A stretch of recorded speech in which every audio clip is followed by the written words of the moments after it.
Gracias a la fortuna de haberme iniciado en los trabajos de investigación, pobre investigación, de que no es historiador, pero ocasionalmente lector de historia, me fui metiendo las actas secretas que se fueron dando en el domingo de las sesiones de aquellas discusiones y aquellos debates de los años 10, de 1810 a 1810.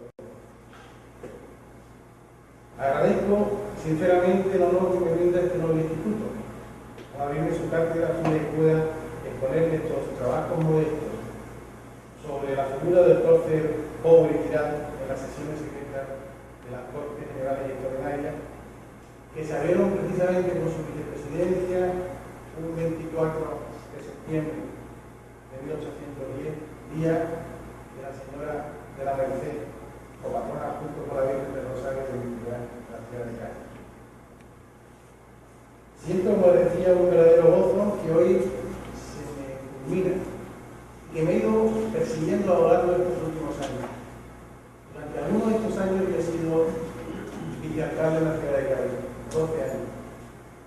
Eso me ha hecho vivir muchas anécdotas. Una de ellas, muy referida a Puerto Rico, se ciñó en que oficié el matrimonio de un colega mío, un abogado, que al terminar la ceremonia, ella, el marido y la esposa, y el hombre le dije, bueno, ¿a dónde vais a pasar vuestra luna de miel? Y me dijeron, en Puerto Rico. ¡Qué envidia! Y a la vuelta de su viaje, me trajeron un libro que ustedes conocerán, que también estoy hablando de 2002, porque algo que me pareció mucho, que era la crónica de la guerra hispanoamericana en Puerto Rico del capitán Ángel Rivero, y que me la leí con el, pese al detalle tan administrativo a veces que el capitán Rivero iba contando aquellos años de la separación de España. Les quiero traer, no porque sea más fácil y sea más cómodo, sino porque sí me llenó el epílogo del libro por lo que él recogía y por el mensaje final que él dejaba a su lector. El epílogo empezaba el día 10 de diciembre de 1898, sábado, a las 10 de su noche. Se firmó en París el Tratado de Paz que puso fin a la guerra hispanoamericana. El mismo día, el Liberal, uno de los periódicos más importantes de Madrid, a dar cuenta del lamentable suceso, publicó lo que sigue. Hoy se cerrará para siempre la leyenda de oro abierta por Cristóbal Colón en 1492, por Fernández de Magallanes en 1521. Los 3 meses y medio invertidos en aquellas negociaciones diplomáticas habían embotado la sensibilidad del pueblo español y hecho de perder en parte la noción de su inmensa desdicha. Al cabo de 400 años, en aquel periódico de Madrid, volvemos de las Indias occidentales, por nosotros descubiertas, y del extremo oriente, por nosotros civilizados, como inquilinos, a quienes se desocia, como pródigos, a quienes se incapacitados, como intrusos, a quienes se echan, como perturbadores, a quienes se recluyen. Día de expiación, es el 10 de diciembre de 1898. Pero será también de supremamente una despedida a nuestra personalidad, a nuestra independencia y a nuestras esperanzas, si no lo tomamos, y aquí la reflexión, como punto de partida para emprender vías nuevas, para enterrar definitivamente los vicios pasados, los sistemas fallidos. Aquellas líneas las terminaba el autor con una reflexión llena de esperanza y llena de ilusión. No terminó aquella leyenda, punto suspensivo, continuó. Para mí un mensaje que me cautivó era alguien que escribía en la soberanía recién adquirida de su nación un mensaje de afecto que hasta entonces habían compartido el mismo suelo y la misma tierra. Yo tengo la suerte, como supongo que pasará a algunos de ustedes, de ser hijo de una larga familia. Una larga familia en la que además los 7 hermanos, los 7 hermanos han llegado a ser abuelos. Pero no significa ser abuelo algo importante. Ya vemos que teníamos a nuestros padres que eran los bisabuelos de nuestros nietos. ¿Por qué les digo esto? Todos los años, sin saber por qué, nos hemos ido reuniendo. Y todos los los años, a lo largo de nuestra vida, hemos ido ampliando nuestra familia hacia otras ramas, a otros linajes, a otras familias. Y sin embargo, nuestros nietos, los nietos de mis padres, que se veían con sus bisabuelos, el día de Navidad, se necesitaban unos a otros. Tenían distintos apellidos, llevaban ya 3 generaciones de distinción y de diferencia con quienes fueron los que fundaron aquella familia, pero sentían la necesidad. Y este año que ya mi madre ha sido la última de faltar, ya será dolorosa, digo yo, hace 2 años, fueron ellos los nietos los que obligaron a nosotros los padres a volver a reunirnos con mi casa. Eso es Puerto Rico y eso es España. Somos una familia grande y cada cual tiene su cometido, cada cual tiene su autonomía, cada cual tiene su soberanía, pero cada cual tiene igual también el fervor y el afecto de la sangre común. Para mí, a los años de este encuentro, comprenderán ustedes que cada vez que pienso en Puerto Rico he reflexionado sobre el espacio donde pasó las cosas antes que pasen, las circunstancias históricas logran los almanaques de una manera en que no son gobernados siempre por los hombres, ni siquiera por los reyes, ni siquiera por los parlamentos. Pasan y pasan. Y Puerto Rico se hizo mayor de edad y España tiene que mirar en igualdad de condiciones, y ha de mirar siempre en igualdad de condiciones a este Estado soberano, pero no va a perder nunca que se sienta en la misma sangre que lo que viven, que son los dueños de su nación. Yo vengo de una ciudad quizás llena de historia, chiquita, muy chiquita, ciudad de Cádiz, muy pequeña, pero va a ser el escenario de la película que se desarrolló, de la gran obra que se desarrolló en los años del siglo XIX. Tenemos un espacio, la escena, en la ciudad de Cádiz. Tenemos un drama en la historia de la Constitución y hemos encontrado un protagonista, que es don Ramón Bowe, que va a ser la estrella de esta obra, va a ser el protagonista que cierre el final de la película. Cádiz no es más que una ciudad que a lo largo de los siglos ha ido recibiendo civilizaciones, linajes nuevos. 800 años hemos sido egipcios, púnicos, 800 años hemos sido romanos, 800 años hemos convivido con los musulmanes. Quizás eso nos ha preparado para que los 400 años que vivimos cada América lo pudiéramos resistir mejor. Estábamos como más vacunados, porque éramos una mezcla de pueblos, linajes, razas, estirpes, pensamientos, credos. Y en aquella ciudad sirvió por esa idiosincrasia de su forma de ser y de estar. La suerte de la historia nos repartió el número de lotería que nos premiaba con que existiera la primera constitución para España y para muchos países. Ni la buscábamos, ni nos peleábamos porque aquello fuera así. Nos tocó.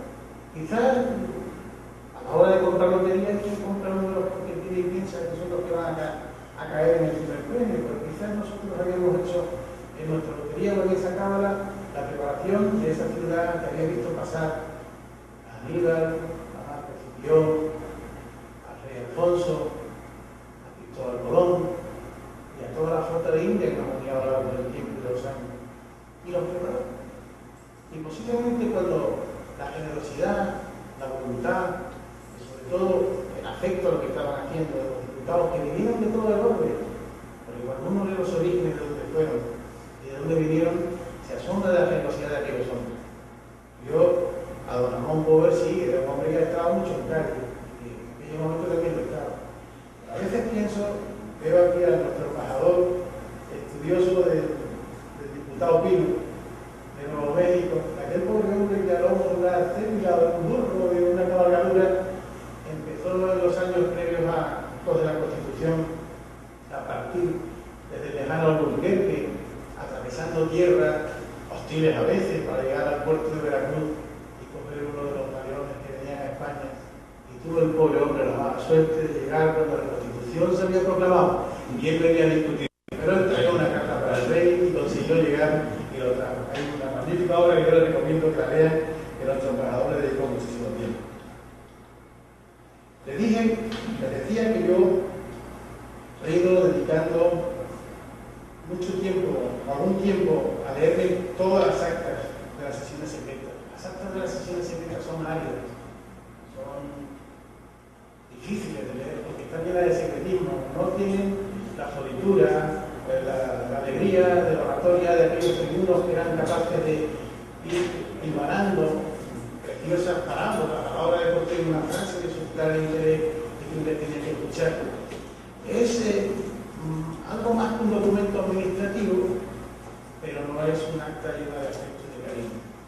Además, en las primeras actas todavía no había taquígrafos, no existían, no habían llegado a Cádiz, no existían quienes tomasen de manera prácticamente verbal lo que los señores diputados hacían y decían. De manera que estas actas no son fáciles de leer porque desaniman en muchas ocasiones. Y hay mucha tendencia a irse a las actas de la sesión de pública, que son las que llenan y se leen en voz alta y se oye uno como lo mismo que dijeron los diputados y hasta se le pone acento. Aquel lo hizo con acento argentino, esto lo hace con acento mexicano, con acento puertorriqueño, pero cada una de las expresiones de los americanos, o porque no, con acento catalán o con acento vasco, cada uno de esos diputados traían dentro de su forma de ser la esencia de su pueblo para ponerla en común. Aquí está la figura de don Ramón Cobo, como iremos bien, de ponerlo en común. Pues bien, esta mañana, y estoy pasando hoja tras hoja porque les diré que esta mañana he ido con mi mujer a dar una vuelta por el viejo San Juan. Y cerca del mediodía me encontré la catedral abierta, lo cual les felicito porque es una forma más de que los que les visitan puedan conocer la riqueza de sus iglesias, de sus edificios. Y fui a buscar la lápida la tarja, donde se recuerda el mensaje que el obispo Arismendi le dio al diputado Cobo. Y a los pies del mármol que recuerda la figura de Ponce de León, yo pensé, don Ramón Cobo tiene que volver, tiene que estar aquí, en su casa, después del grandísimo trasiego y de tantos años. Y en este altar, quiero recordar, perdón si confundo la vocación, había en una santa que tenía Nuestra Señora de la Providencia, una visita pequeña que hemos comentado, qué bonita imagen de una madre que juega con un hijo que duerme, tierna. Allí falta la presencia, si se puede lograr, de la vuelta a casa de don Ramón Power. Don Ramón Power estuvo en Cádiz mucho tiempo. Porque cuando aquellas cosas empezaron, aquellos 3 hitos que nos recordaba hace unos días el expresidente de Colombia, en Cádiz, el señor Samper, hablando de la Constitución del 12, los gaditanos nos hemos vuelto muy pesados, estamos hablando de la Constitución del 12, los lunes, los martes, los miércoles, los viernes, los jueves, absolutamente todos los días, así llevamos prácticamente 11 años. Pues el presidente Samper citaba a Cádiz como referencia, la citaba en un caminar, como los hijos que uno se encuentra en el camino. Estaba Bayona, que arrancó la ilusión de quienes por la ilustración querían cambiar la España que hasta entonces habíamos tenido. Estuvo Cádiz, pero no siguió. Estuvo Valencia, pero no fastidió, no por nada. Yo soy nieto de valenciano y como ustedes comprenderán, le tengo un cariño enorme a la capital del Reino de Valencia. Pero allí fue donde se abolió tempranamente la Constitución del 12. ¿Y qué pasó? Pues supongo que los americanos se enfadaron del todo, porque habían visto que por primera vez habían conseguido la igualdad después de una gran lucha en los territorios, en las representaciones, las circunstancias de un rey que vuelve otra vez después de unas vacaciones que pasó al norte de España, acabó con la Constitución. Y ahí acabó también la historia común de los americanos y de los españoles. Pero no acabó la forma de entendernos los americanos y los españoles. Madrid se alzó el 2 de mayo, precisamente en este 19 de marzo, donde cada año celebramos la Constitución en el Monumento a las Cortes, en la Plaza de España, donde hay una llama permanente que recuerda a los diputados que la conformaron, su alcalde lo recordaba. Yo tuve el privilegio, como lo tengo hace 30 años, de iniciar los parlamentos que en esa ceremonia se dicen. En una de ellas coincidí con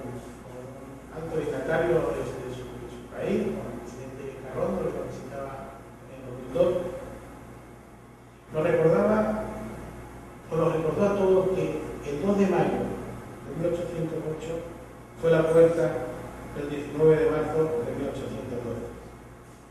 Porque la guerra de la independencia fue la que, en esa batalla, en ese destino de ir cambiando, como les decía antes, en esa oportunidad que abrió la historia de Cádiz, la que hizo mover y desplazarse la Junta Central, la Junta de Gobierno, fue haciéndola cambiar de población en población, incluso pensando en la posibilidad de tener que refugiarse en América, hasta que llegó a Cádiz. Bueno, llegó a un pequeño municipio que era no tan pequeño, un municipio de 70.000 habitantes, 80.000 habitantes hoy, pero que entonces era parte integrante del municipio de Cádiz, la Real Isla de León, donde se habían convocado el 24 de septiembre las Cortes que citaron a tantos diputados que venían de tantas distintos regímenes. Era San Fernando y Cádiz han conformado en la historia 3 islas. Nuestra ciudad eran 2 islas, los griegos, Strabón lo recoge en su historia. Nuestra ciudad estaba compuesta de 2 islas, la isla Hipotenusa, la isla de Iteña, y San Fernando, la isla de León, era Antípolis. Esas 3 islas conformaban un pequeño archipiélago conocido llamado Cádega. De uno del otro es el nombre que se nos ha ido dando a lo largo de la historia. El Gadil fenicio de Fortaleza, el Gades romano, la Tiniza, la voz púnica, hasta el Cádiz que hoy todos tenemos en común. De hecho, el concepto romano, por eso muchas veces yo, al menos me digo que yo me siento hispano-romano, el concepto romano es el de Gades, es el que nos da el patronímico de la ciudad. Los habitantes de Cádiz no somos gaditanos, somos gaditanos con G. Pues bien, Madrid se alzó el 2 de mayo y la Junta, hago ya con un beneficio de todo lo que pasó, se reunió, las Cortes se reunieron en San Fernando desde el 24 de septiembre. Y la historia también quiso regalarnos ese número de lotería, porque resulta que el único diputado americano que estaba en San Fernando, en la Real de León, fue don Ramón Powell. Lo natural de hacerle el obsequio de pasar su historia y su biografía, porque la conocen muchísimo mejor que yo, y es mucho más fácil que yo cometa una torpeza al decir algo que ustedes al hacerme la benevolencia de que no se lo cuenten. Pero sí les agradeceré que me dejen que les saque el recuerdo de lo que es la hoja de servicio del marino, del oficial de la Armada. En parte porque yo me siento muy de la Armada. Los 2 hermanos de mi padre fueron marinos y en casa pues, mi suegro era el coronel jurídico de la Armada, cuyo amigo sigue siendo un alto oficial de la Armada. Nada más que fui marinero de segunda clase porque no existía menos, pero no tenía mucha vocación. Pero cuando don Ramón Powell, para poder entender su personalidad, o la personalidad que después en el augusto Congreso de las Cortes va a ir desarrollando como político, había que entender también su formación y la metodología que quizás utilizara en ese encuentro que tuvo con sus compañeros diputados en el singular Parlamento. Por eso les agradeceré que me permitan exponerles su hoja de servicio, obtenida del Archivo de la Armada, que lleva el nombre de un ilustre marino de Álvaro Alcázar y que se encuentra prácticamente en el corazón de mi país, que está en el centro de la geografía, en un pueblo que se llama El Viso del Manqué. Don Ramón Powell ingresó en la Escuela de Guardia Marina de Cádiz. Empezamos con las primeras conexiones. Ingresó el 22 de mayo de 1792 y recibió el despacho de alférez de fragata el siguiente 29 de enero de 1793. Era, pues, a los 18 años, un oficial oficial, un alférez de fragata de poco más de esa edad, que salió a navegar por el Mediterráneo, el mundo de donde nacimos los gaditanos, el mundo de los fenicios, el mundo de los romanos, hasta que encontramos el océano Atlántico. Don Ramón Powell estudió en Cádiz y, teniendo destinos en varios buques, embarcó recién su despacho de alférez de fragata en el navío San Pedro Apóstol, en el que hizo algunas comisiones por el Mediterráneo. Y ya en abril del siguiente año zarpó para esta América septentrional, donde tuvo destino en otros buques, hasta que en agosto de 1796 volvió a entrar en Cádiz. cae en el Bergantín Vigilante, que se unió a la escuadra de Don Juan de Ankara, con la que salió igualmente por el Mediterráneo, regresando de nuevo a Cádiz ya bajo el mando del almirante de José de Córdoba en marzo del 97, permaneciendo embarcado en los navíos Asís, Soberano e Ildefonso hasta que en diciembre de 1798 salió para Veracruz, volviéndose para Europa de nuevo a mayo de 1799. Volvió a la mar y regresó a Ferrol en junio de 1800, donde fue transbordado al navío San Carlos, como ayudante de Don Juan Moreno, volviendo a partir de nuevo hacia Cádiz, donde entre Cádiz y Algeciras permaneció embarcado hasta diciembre de dicho año, en que su majestad el rey empezó a conceder una serie de licencias que le traían de nuevo a casa, a Puerto Rico. Y le concedían licencias, dice la hoja de servicio, para que pasara a Puerto Rico, su patria. Y esa nueva licencia se volvió a prorrogar una y otra vez. Y después volvió a estar navegando en Puerto Rico, ya como todos ustedes sabrán, como comandante de la goleta Cometa.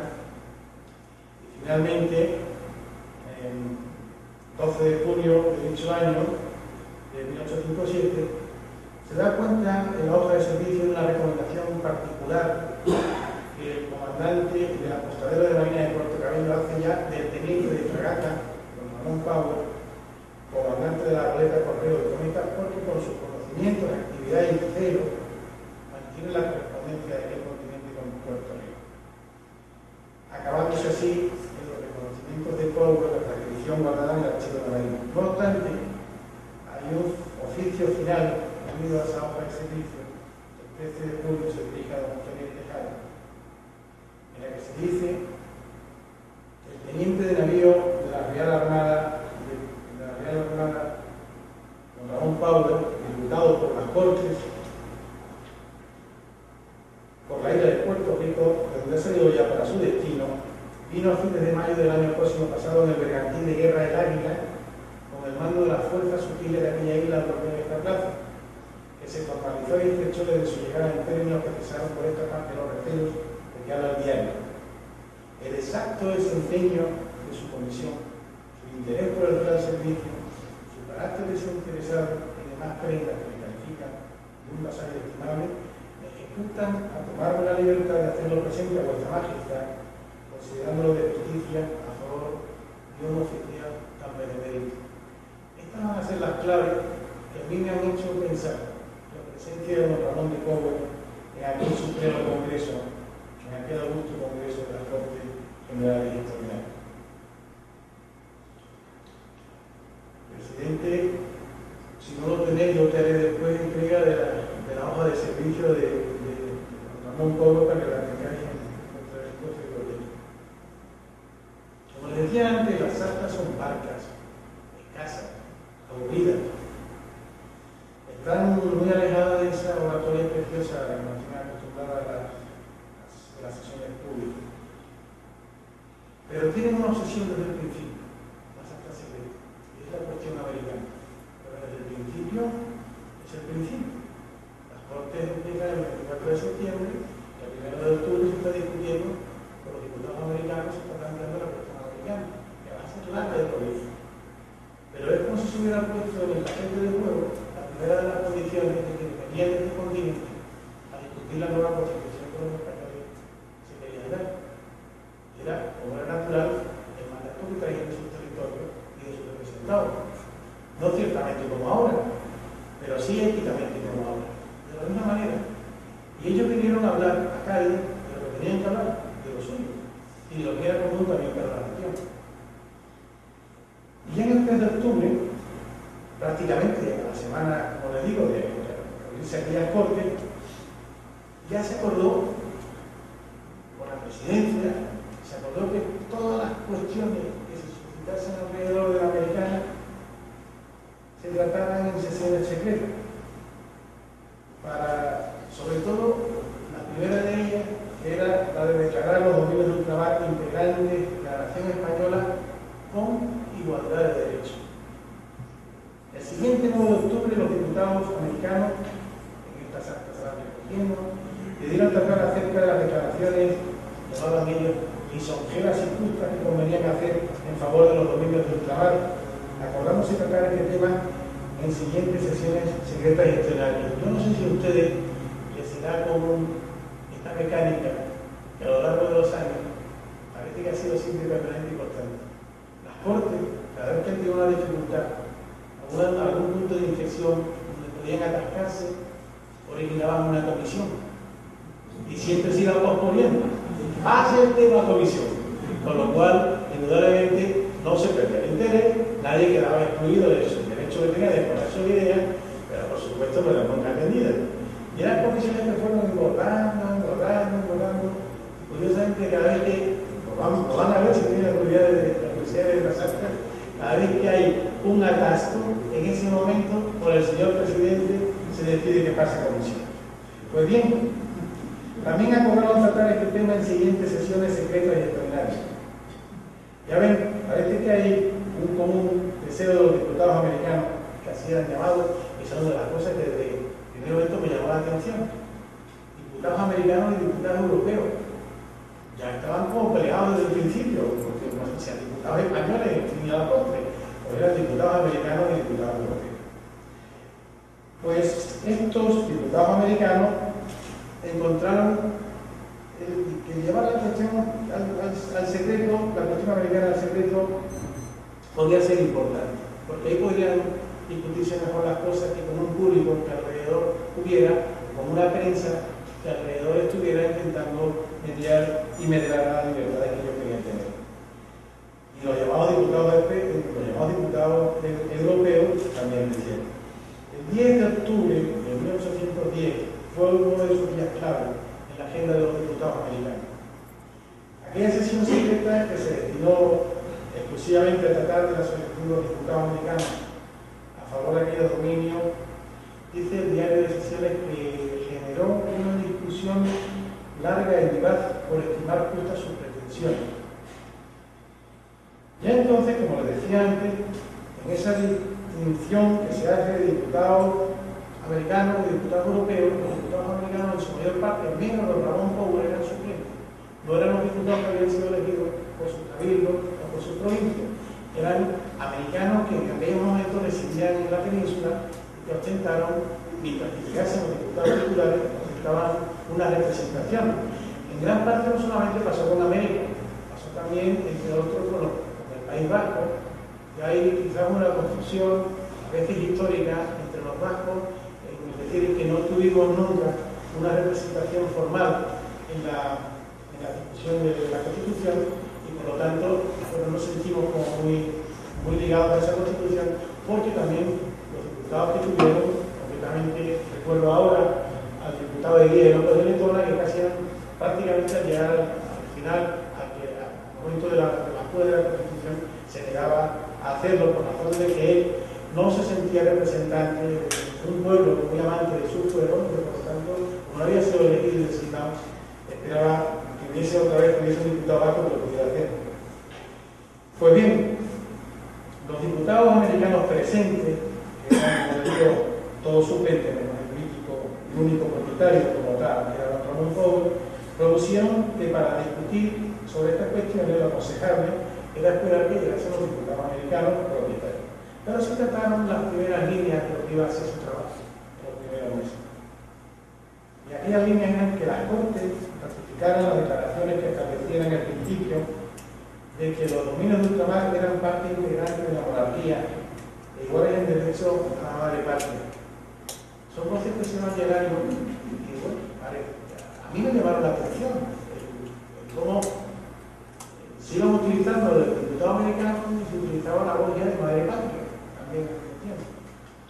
También la necesidad de adecuar la representación al territorio, la particularidad del comercio y una palabra o dos palabras, dos conceptos verdaderamente bellos en la literatura, que hoy en la parquedad de las expresiones que tenemos para hablar quedarían las de ahora sumergidas en la belleza de aquella.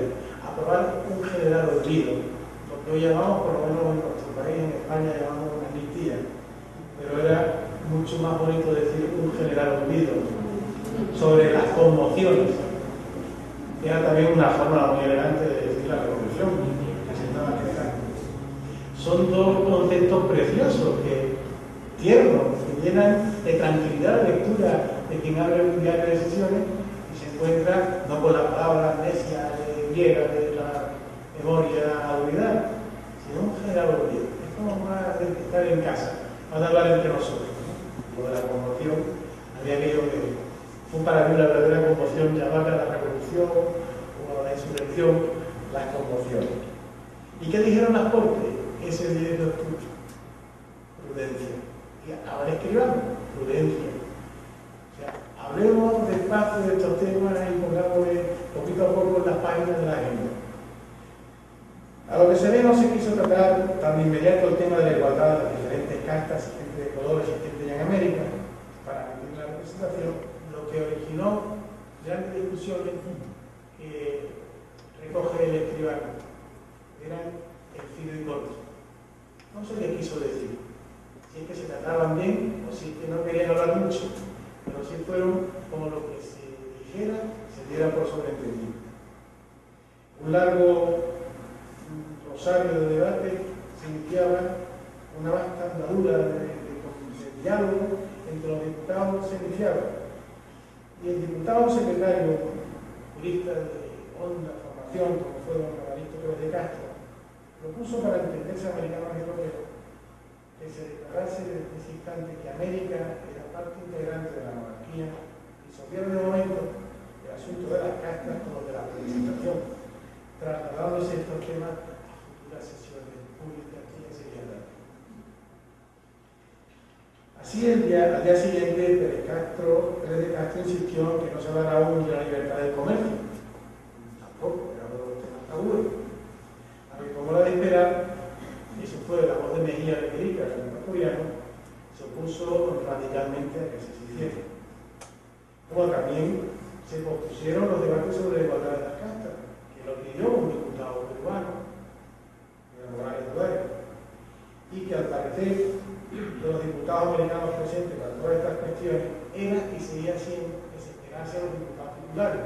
Al mismo queriéndose quitar el problema del medio y decir, bueno, cuando ellos vengan, ahí debemos que haremos las cosas como parece que se tienen que hacer. Y es aquí cuando se aparece en el diario de sesiones la primera de las escasísimas participaciones de don Ramón Pobre en las Cortes, pero la más eficaz. Y yo diría incluso que si no hubiera hecho don Ramón Pobre la propuesta que hizo de decreto, hubieran andado con dificultades en las Cortes y posiblemente no hubiéramos llegado, siendo los españoles como somos, a buen fin. Les voy a leer el diario de sesiones de aquel día, 14 de octubre de 1810. Abierta la sesión, el señor Toledo, padre de presumirse que fue senador de Toledo, solicitó que se tratase del asunto de América discutido por tantos días. El señor Power, diputado de Puerto Rico, presentó una fórmula de decreto tomada de la del señor Pérez de Castro, de la que estaba hablando hace un instante, y se leyó 3 veces para ver si sería aprobada. El señor Morales, diputado de Perú, presentó otra fórmula de decreto que tenía alguna variedad y se leyó otras 3 veces. Pareció estar bastante dividida la opinión entre estas dos fórmulas y se estableció la siguiente proposición: que se votase cuál de las dos fórmulas sería objeto de la votación. En su consecuencia, se preguntó: ¿se admite a la votación la primera o la segunda? Se votó que se admitiera a la votación la primera, que era la del señor Pobre. Se procedió a votar sobre la aprobación de la fórmula admitida. Se suscitaron nuevas discusiones que impidieron se procediese a la votación y se alteró algo la fórmula primera del decreto que quedó al fin en estos términos. Hago un paréntesis. No existe, hasta prácticamente avanzada la discusión de la Constitución, una minuciosidad en el diario de sesiones como la que exige Ramón Power al escribano. Yo no he visto que en ninguna de las actas, prácticamente hasta que la Constitución se dicta, se proclama, hubiese recogido en el libro de sesiones el decreto desde la A a la Z. Él hablaba de la minuciosidad del exacto cumplimiento de la formación de marino y del militar marino que tenía el señor Rowe. Él no quiso ninguna broma con eso. Y a la hora de ponerlo sobre la mesa, el diario de sesiones recoge la fórmula del decreto exactamente como él quiso que estuviera. Y dice así, lo que él propuso. Las Cortes Generales y Extraordinarias confirman y sancionan el inconfuso concepto de que los dominios españoles en ambos hemisferios forman una misma y sola monarquía, una misma y sola nación, una sola familia. Y que por lo mismo lo natural es que sean originarios de dichos dominios europeos o ultramarinos son iguales en derecho a los de esta península, quedando a cargo de las Cortes tratar como oportunidad y con un particular interés de todo cuanto pueda contribuir a la felicidad de los de ultramar, como también sobre el número y forma que va a tener para los sucesivos la representación nacional en ambos hemisferios. Ordenan asimismo las Cortes que desde el momento en que los países de ultramar, en donde se hayan manifestado conmociones, hagan el debido reconocimiento a la legítima autoridad soberana que se haya establecida en la madre patria. Haya un general olvido de cuanto hubiese ocurrido indebidamente en ellas, dejando sin embargo a salvo el derecho de defensa. Leía 3 veces esta fórmula de decreto, después de haber rectificado todas sus expresiones, según las varias observaciones que se hicieron, se procedió a la votación preguntando: ¿se aprueban estos términos o no? Se votó que se aprobaban estos términos y quedó a cargo de los secretarios de pedir el decreto el siguiente día en los mismos términos que se habían solicitado en el libro de decretos. Si no llega a darse, no lo sabía, al principio estoy seguro, pero si es un atrevimiento, yo creo que perdonable, porque lo quiere decir ahora que se dio. Si no se llega a dar este decreto, es la llave que permite entenderse a las dos corrientes que existían en las Cortes, tanto en pensamiento como en origen geográfico. Posiblemente se hubiese parado la discusión, se hubiera dado la discusión y no tuviéramos tenido tiempo de hacer una constitución para todos. Nuestro país, ustedes lo saben, en 1978 se aprobó la Constitución vigente, una constitución a la que nosotros llamamos una constitución de consenso. Yo creo que el primer ejercicio político de consenso que se hace en España se propone por el Parlamento Europeo. Él trata de buscar una solución acomodaticia, pero él impone generar olvido, impone atención también a los que estaban envueltos en las conmociones, pero también, hombre, de exacto cumplimiento, como decía que el oficio de Virginia, el gobernador de la isla, Su Majestad, quiere dejar sin embargo a salvo el derecho al tercero. Yo les digo que poco más hay de pobres que no sean después las controversias que tiene con los Real Derecho, las votaciones y la asistencia que va haciendo a lo largo de las Cortes durante el tiempo que dio medio de vida, y en ellas estuvo hasta junio de 1813. Y va apareciendo como votante, expresando su voto a lo largo de determinadas cuestiones que se van suscitando. Él, como verán por algunas de las actas que iremos leyendo antes de terminar esta intervención, va tocando los temas de representación de su Puerto Rico natal, va también recuperando la dignidad de los diputados en el establecimiento de sus más precisos menesteres, como era la dieta que había que percibir, como era el sustento, el que estaban discutiendo la magna ley, o incluso preocupándose, como la República, de aquellas otras cosas que se suscitan en las Cortes en las sesiones extraordinarias, que son problemas domésticos. A lo largo de ello vamos a ver cantidad de cuestiones arrendaticias, incluso peleas entre los diputados por los parlamentos, propietarios y propietarios. Hay una señora, la pobre señora doña Rosa Lani, que a lo largo de un año se la va recordando en las sesiones secretas, porque la pobre le plantea al presidente de turno que los diputados no le pagan, que el diputado que tiene los ahorros le paga, y que con los diputados no le pagan tampoco le puede echar, porque el diputado, porque ¿qué hace ella? Bueno, vamos a ver también empresarios más de propietarios que se ven en aquellos momentos.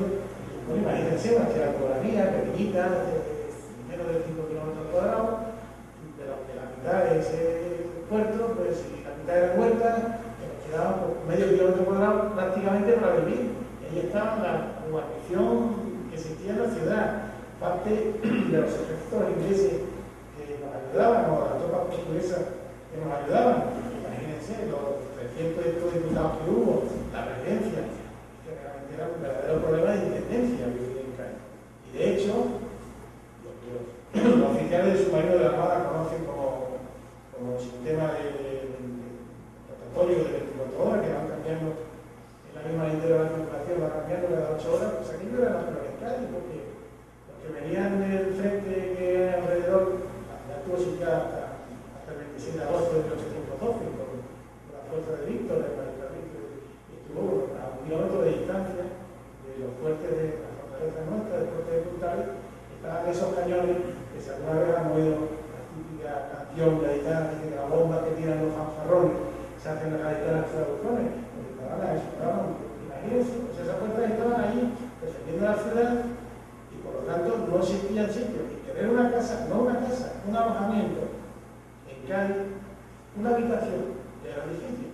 Hace pocos días, muy poco, y quizás muy bien, ¿verdad, Antonio? Tuvimos la oportunidad de estar cerca de la casa donde vivió Ramón Pobre en Cádiz, una casa muy humilde, una casa de una altura, 2 alturas tiene, muy humilde. Tú la conoces, Antonio, que no hemos estado, lo hemos visto, muy cerca del pabellón de ingenieros, y yo supongo que bueno, como buen militar, yo podría, estando cerca de esos mismos compañeros veranos, el sustento, la intendencia, al menos la tendré cubierta. Está prácticamente a 50 metros de lo que fue el pabellón de ingenieros. Yo creo que gobierno militar, hoy centro cultural de la Reina Sofía. Bien, le decía que es aquí, en esta primera intervención de don Ramón, para mí la más importante de la que he visto en las sesiones secretas de la Corte. Destacar que pese a la partida de las actas, don Ramón exigió desde la A a la Z, como decir, que se pusiera todo, que se supiera qué es lo que se votaba y que se supiera qué es lo que tenían que pactar, cuál era la regla que nos dio. Y lo consiguió, el exacto desempeño de su misión.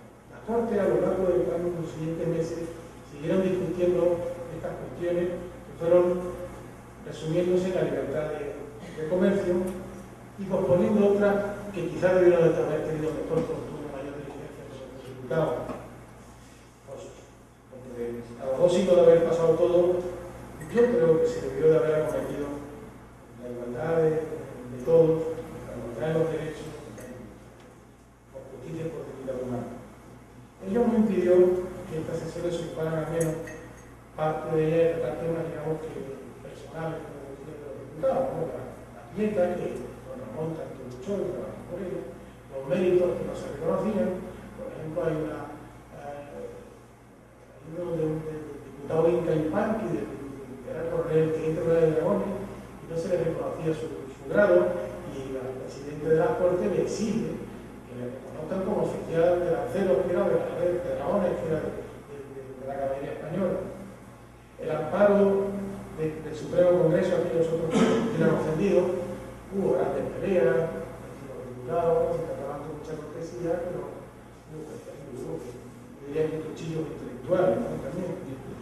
Y las cuestiones del ayuntamiento que tienen ternura conocerlas ahora, pero supongo que los propietarios de la casa no les conocían. También tomaron y trataron temas generales. Casi todas las actas de las sesiones secretas informan al principio de la sesión de las fuerzas sutiles que defendían a ustedes, también conocidas, porque tuvieron tanta, en esta zona del Caribe, tanta influencia de ese tipo de cañoneras, ¿no? Que hay una curiosidad en la Comisión de Hacienda. La Comisión de Hacienda no solamente exige tratarse en sesiones secretas la cosa de los dineros, pero las comisiones secretas se hacían por la tarde. Pero para la Comisión, o sea, la Comisión de Hacienda, para que nadie le pierda, supongo yo, para que nadie le pueda decir nada, aprueba, y así lo hace, y está tratado, que las reuniones de la Comisión de Hacienda fueran secretas y por la noche, y por no más de 3 horas. acordándose que así se hiciera en la noche de martes o jueves y sábado. Se trataron las promociones y sublevaciones, generalmente las que ya en aquellos momentos se estaban dando en Caracas, Buenos Aires, en Santa Fe, en Guadalajara. Se trató de los ceses y nombramientos de algunos virreyes, del traslado desde la carrera de León a Cádiz. Hay una constante, y eso lo tengo que decir con pena y con vergüenza, con admiración también, de cómo se defendían los gaditanos del poder entonces constituido.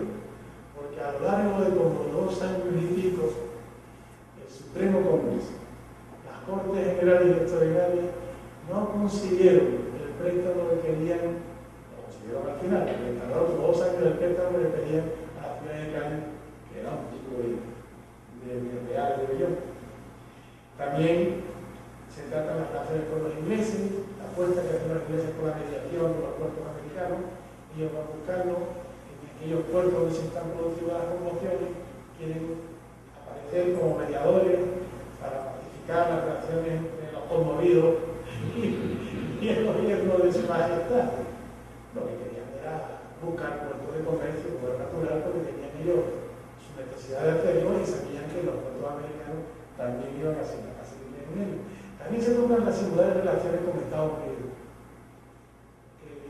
Perturban y las Cortes se ven enfadadas porque mientras que nosotros estamos ya una guerra contra el francés, los americanos, y así lo cuentan en la organización, están tomando la Florida Oriental, la Florida Occidental, San Agustín, que nunca más volvieron a España.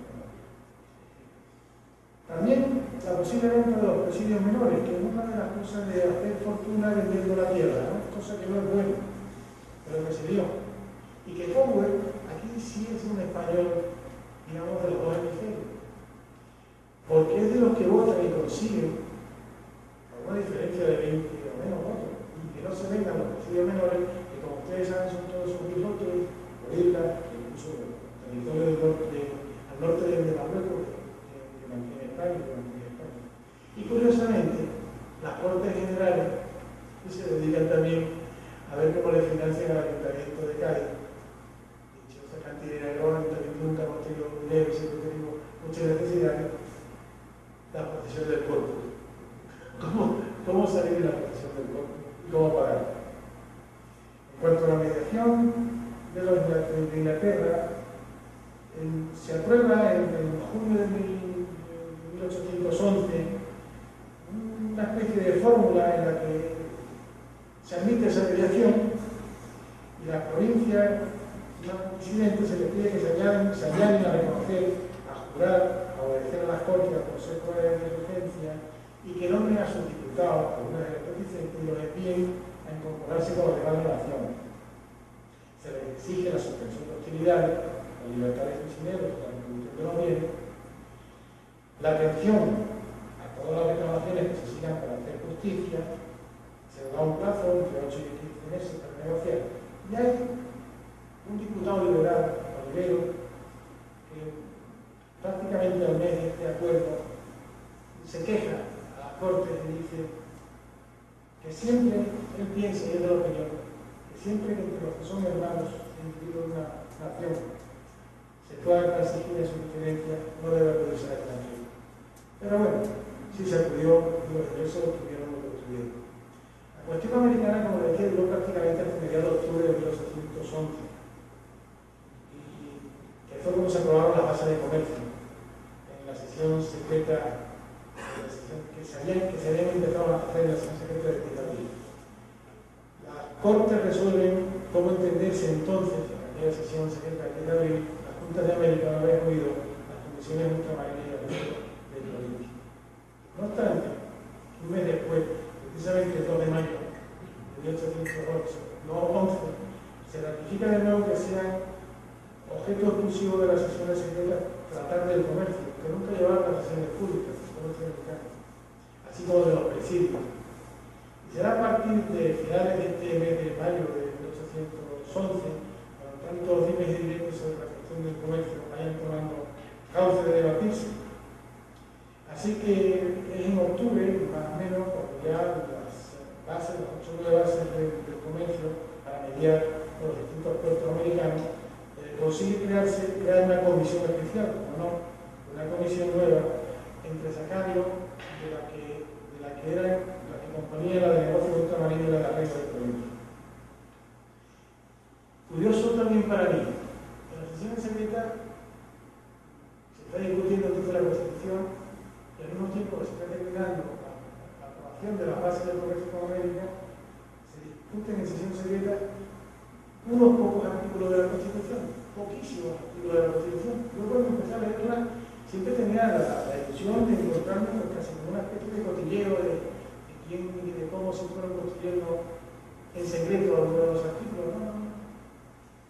Lo que se discute en sesión secreta de la Constitución es el problema de la sucesión a la corona. Siempre hay por ahí, a lo largo de las sesiones secretas, una documentación permanente que presentaba y reiterada por el caso de la Joaquina, que poco más o menos tiene, pues, natural, habiendo sido abolida la ley sálica, pues ya se encuentra con su hermano, el rey Fernando, preso en Francia, no, se encuentra con que su hijo pudiera ser en su día heredero. Y yo, por aquellas razones, ellos tratan, en sesión secreta, la sucesión. No tocan otros temas de la Constitución. Para mí una gran desilusión. Pero bueno, así fue. Y es a finales de dicho mes de octubre del 11 cuando toma otra vez protagonismo parlamentario lo que podríamos llamar hoy esta noche la cuestión puertorriqueña en las sesiones secretas. Y que ustedes conocen también, que yo no me voy a tratar nada más que decir en voz alta lo que fue.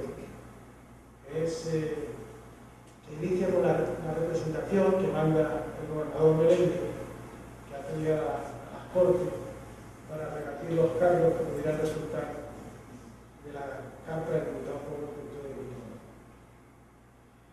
Y que además, pocos días después, estábamos a finales del mes de octubre, pues a principios de noviembre, el 3 de noviembre, su majestad, como ustedes saben, la señora Tratamiento, lo que las Cortes conoce, además un oficio que remite el gobernador de Guayana expresando sus quejas por la denegación de Meléndez, la denegación de ayuda ante sus necesidades.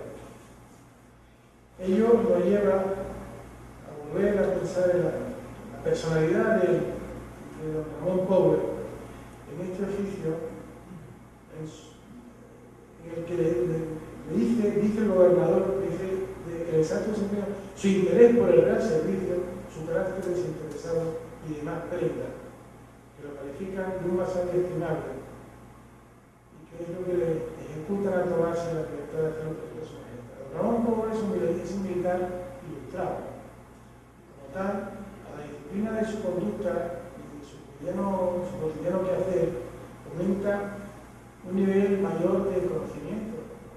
Tanto ustedes saben que la vida militar, los marinos, al igual que los artilleros, eran personas más ilustradas, porque tenían que estudiar, entre otras cosas, la derivación de las balas que iban a crear con sus camiones, y al fin y al cabo, los de tierra, digamos, que lo que más necesitaban era el planteamiento y el arroz, y cómo mover estratégicamente sus tropas y cómo hacerle avanzar por el bien de la corona. Pues era un hombre muy estudiado, y entonces era un hombre muy ilustrado, y era un hombre que hacía de su vida una disciplina. Y esas dotes personales de organización, por esa trayectoria militar, se le va a ver a lo largo de las cosas. Desde muy pronto, ese texto magnífico que les leía, que fue aprobado el 14 de octubre, él se preocupa de trabajo más arduo, más duro, más difícil, pero más de organización. Él se preocupa de cómo las fuerzas sutiles defienden a la nación. Él se preocupa, incluso recoge un aporte de la compra de caballos en el norte de África para que las tropas de caballería de España pudieran enfrentarse a los franceses.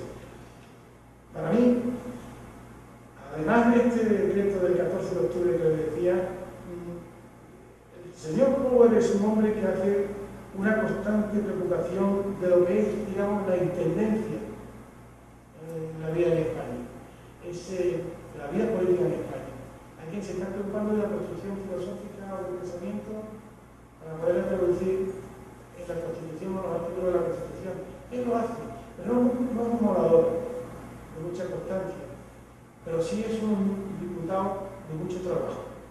Es un hombre que va ordenando y organizando, y enormemente apreciado por sus compañeros. Él consigue, para mí lo más importante, que las dos Españas, la España de serviles y liberales o la España de americanos y europeos, se entiendan. Eso ya es su gran labor. Pero bueno, ese es el reflejo político, porque sin esa propuesta, las primeras cartas de la controversia se hubieran despachado y por lo tanto no se hubiera llegado a hacer la Constitución. Él dejó en ese decreto, para mí, la base del consenso, la igualdad territorial, como decía en ambos hemisferios. En cierto hemisferio, en esa sesión, por 2 veces, yo pensé que era la primera que transcribía el escribano, la escribe sin H, el hemisferio sin H. La igualdad política de los territorios, la igualdad de los individuos y el Estado de Derecho. Pero, desde muy pronto, como lo decía, él se quiso ocupar de todo lo que es lo más necesario para aquella sociedad parlamentaria y para la nación, lo más esencial, la seguridad, las fuerzas sutiles. Imagínense, Cádiz, yo esta mañana he pasado desde el hotel donde estoy hacia San Juan en un ferry, ha llevado a un sitio encantador, pero Cádiz está rodeado, o sea, su bahía está rodeada de caños. Era por donde podían entrar en cualquier momento, atravesar los franceses frente, era lo único, porque Cádiz entonces era España. No existía otra cosa que no fuese Cádiz, donde en Cádiz residía la corona, en la regencia, y en Cádiz residía el Parlamento, en las Cortes. Y en Cádiz existía también los secretarios de despacho, que a su vez eran pues, de la guerra, que eran los que mantenían y mandaban los ejércitos. Era importantísimo que la plaza de Cádiz no se tomara. Pero eso me asombra que el único diputado que se preocupa de este tema en las Cortes de Cádiz, al menos en las sesiones secretas, sea el diputado Pou. Él, dada sus experiencias, se ocupa desde muy pronto de la organización de las fuerzas sutiles, de las comisiones en las que se escriben, son las que también trabajan y se preocupan de este papel singular en estas sesiones secretas.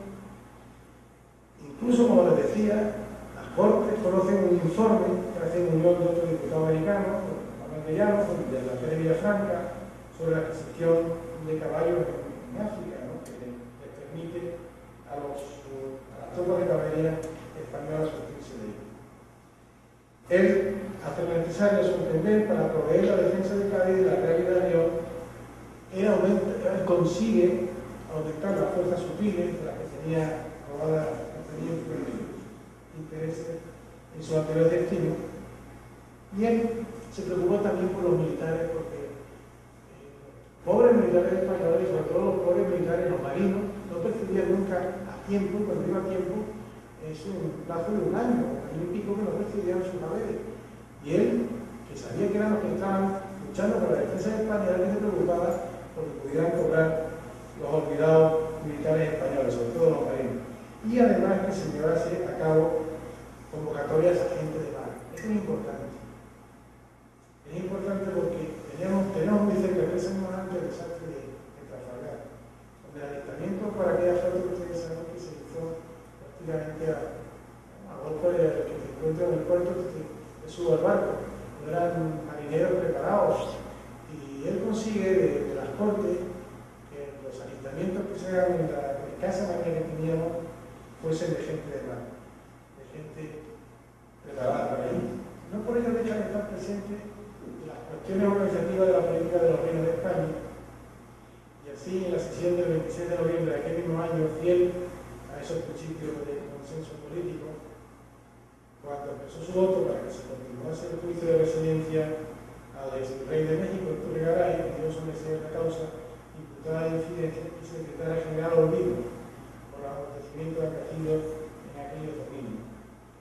Igualmente, en este sentido de la organización territorial administrativa del Estado, en mayo de 2011 también se opone a que en este caso se ha mantenido el virrey del Perú en su puesto y y compromete su petición de relevo frente a don Salvador Meléndez, a la sazón, como le llaman ustedes, gobernador y capitán general de esta isla. Las sesiones secretas no son públicas, como decía, recoger mayores intervenciones de Power, como no se recogen tampoco de los demás diputados. No es que no se tengan de Power, es que no se tienen prácticamente de ninguno. Quizás los diputados americanos más vehemente o el más constante en presentar propuestas que se han venido a la película de los diputados peninsulares sea de la huella, ¿no? Pero no se recoge, no se recoge. Él participó en la Comisión de 10 diputados, como les dije, que debía informar a la Ponencia Americana de la Extracción de las Cortes, que formó parte de la Comisión de Comercio y de Marina, compuesta por 5 diputados. Perteneció también a la que se encargó de elaborar el reglamento de las Cortes y la de Comercio de Ley.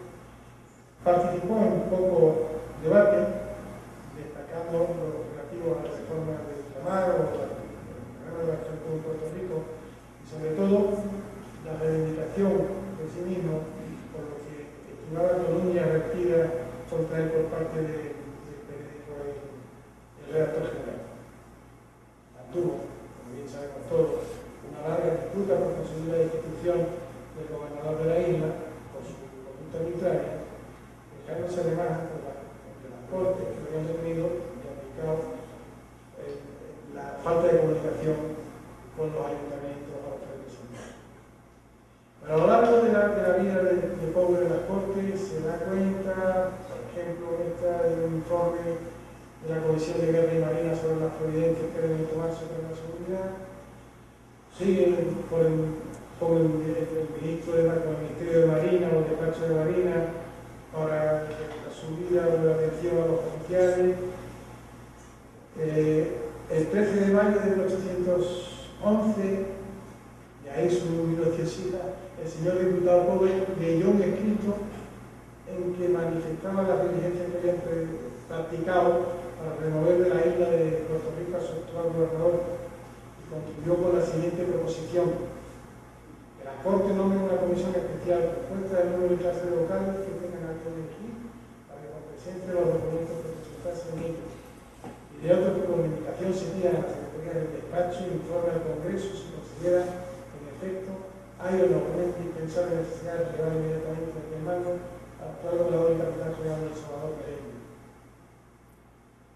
La comisión se aprobaron las Cortes la proposición hecha en el día de ayer por el señor Power. El señor Power hizo presente a las Cortes que ya al final, previo a la discusión en paralelo de la Constitución, él seguía con el problema de Meléndez. El día 8 de julio recoge la entidad de sesiones. El señor diputado Power hizo presente a la Corte que el gobernador de Puerto Rico había impedido al ayuntamiento de aquella ciudad capital la comunicación de sus oficios a los demás de aquella isla, y que se adeudieron los hermanos de hecho gobernador don José y don Luis Meléndez Luna de la moción que había hecho y la metió su majestad para que una comisión de señores diputados examinase todos los recursos hechos contra dicho gobernador por el vecino de la isla y expusieron a su majestad en su vista todo aquello que pudiese lugar, habían presentado contra él al Consejo de Regencia y la representación avanzada frente a la Comisión de señores diputados, sobre lo cual hablaría cuando la Comisión evacue y presente su informe, siempre tan minucioso. Que todo esto creyó ofendió su honor, y con la satisfacción de las Cortes y que se convenciese de su rectitud y buena fe en la correspondencia detenida, pedía con instancia a su majestad pudiese también leer en público la copia de sus cartas y todos los demás papeles que presentó. Se habló brevemente del asunto y preguntaba si se vería en público la correspondencia del señor Power, se resolvió que no. Pero por unanimidad se definió la satisfacción de dicho señor que las Cortes estaban satisfechas de su conducta y que quedase expedita su comunicación con todos los ayuntamientos de la isla. Y así en las siguientes secciones se procedió por las Cortes que se diese por los señores secretarios del señor Power de certificación de esta satisfacción. En cuanto él sigue, no le quiero cansar, él sigue haciendo ahí un contencioso, que ustedes conocen mejor que yo, con el gobernador de México, y al final decirle que su participación es la de votación en una serie de acuerdos que se van proponiendo, en donde Powell va tomando generalmente una actitud digamos, pro-gubernamental, porque no se votan las cuestiones americanas, pero sí él se une al grupo, digamos, de europeos, de diputados europeos. Sigue hablando sobre la autonomía de América, y hay una curiosa que yo no sé si es que la naturaleza le exigió que por aquellos momentos, durante un lapso de tiempo, no estuviese en el Salón de Plenos, porque el día 29 de diciembre de 1811, cuando se está debatiendo el artículo 4 del capítulo 2 de la sucesión a la corona, curiosamente yo, por más veces que lo he leído en la relación de diputados, no aparece en la primera parte de la votación. Sencillamente no votó o el escribano no lo votó. Porque después sí vota, y después los siguientes artículos que se votan, en este caso, que se determina antes de votar el artículo que se discute si los llevamientos expresos de personas determinadas en insertarse en la Constitución o reservarse a una resolución particular. En el mismo grado de línea, si los varones prefieren a la siembra de siempre el mayor o menor, que eso decía la sucesión a la corona. Bueno, pues el mismo día y prácticamente en el mismo periodo de tiempo sí aparece que vota afirmativamente como natural a la Constitución. Vota y es también activo diputado en los nombramientos de los consejos de regencia, en los nombramientos de los regentes americanos, y vota todas y cada una de las sesiones que van recogiendo las actas secretas de la Corte de 1810. Ramón Powell, como les decía, y ustedes saben también, fue en julio de 1813. Hace muy poco tiempo, catedrático de medicina legal, ustedes le llaman patólogo, forense, ocupó como el anterior catedrático de medicina legal de la Universidad de Cádiz de los primeros análisis de la ADN del próstata. Me decía que estadísticamente no debería haber muerto de fiebre amarilla, porque aunque la historia nos ha enseñado que el de la fiebre amarilla en Cádiz, las estadísticas que él tiene recogidas y estudiadas en la época de junio de 1813 no hubo o no hay registro de una epidemia de fiebre amarilla en Cádiz, si antes y si después. El caso es que él se quedó con nosotros y hace muy poco tiempo, y para terminar, hace unos días, él me trajo una copia del acta en un cartucho de zinc. Se guarda en la cripta donde reposan los restos de los diputados constituyentes de los que se pudieron enterrar en la cripta del oratorio de San Felipe. Yo creo que ya está, que voy a hacer entrega de la copia, Antonio, para que la tengáis, recoge sobre todo, y estamos en un momento muy difícil en España, ese ayuntamiento republicano, ese juicio de la Segunda República, y prácticamente llevan en ejercicio los ayuntamientos mes y medio. El acta dice así: en la ciudad de Cádiz, a las 18 horas del día 28 de mayo de 1931, siendo presidente del gobierno provisional de la República Española, el ejercicio del señor Don Vicente Alcalá Zamora Torres, y alcalde del primer ayuntamiento republicano, el señor Don Emilio de Sola y Ramos, se constituyeron una sala capitular de los individuos que lo forman por las autoridades civiles, militares, eclesiásticas, corporaciones científicas, centros docentes y culturales, institutos armados, asociaciones obreras y profesionales, prensa diaria, con sus insignias y banderas, bandas de música y pueblo en general, para en procesión cívica efectuar el traslado de los restos de los señores diputados oceanistas desde el cementerio de la ciudad a la cripta de la iglesia oratorio de San Felipe Neri, monumento nacional. Organizada la comitiva con el mayor orden, el excelentísimo ayuntamiento se hace cargo de la urna que contiene los mortales despojos de los señores Vicente Morales Juárez, 2 de abril de 1812. Don Fermín de Clemente Franco por Venezuela, 17 de marzo de 1845. Don Francisco Fernando de la Serna por Ávila, 9 de abril de 1823. Don Antonio Samper por Valencia, 21 de mayo de 1812. Don Manuel de Arostegui por Álava, 7 de noviembre de 1803. Don Ramón Power por Puerto Rico, 10 de junio de 1813. Don Juan José Guereña por Durango, 10 de octubre de 1813. Don José Jiménez Montero del Cádiz, 15 de octubre de 1813. Don Andrés Ángel de la Vega por Asturias, 15 de octubre de 1813. Don Francisco Gómez por Sevilla, 15 de octubre de 1813. Don Manuel Luján por Extremadura, 30 de octubre de 1813. Y don Vicente Terrero Monasterio por Cádiz, 19 de junio de 1825, depositándola en un armón de artillería dentro del seno de la corporación, siguiendo así artillerada la iglesia de San Felipe, en cuyo atrio el alcalde pronuncia breve discurso, explicando el acto y homenaje realizado, y se procede a defender la urna a la cripta, donde quedan inhumados definitivamente los restos de los ilustres legisladores de las Cortes Generales Extraordinarias unidas en 1812 en el mismo tiempo. De todo ello, se extiende la representante que suscribió con el alcalde, el ayuntamiento, el autoridad el secretario de la Administración, quedándose cumplido el acuerdo adoptado al punto 6 de la sesión de 30 de abril del año corriente. La ciudad de Cádiz quiso honrar y enaltecer con tan solemne acto y trascendental ceremonia la memoria venerada de tan insignes patricios, depositando sus cenizas en el mismo lugar que tan honorablemente escogieron para tiempo de la ley, y donde parece que su verbo fulgurante es repetido por los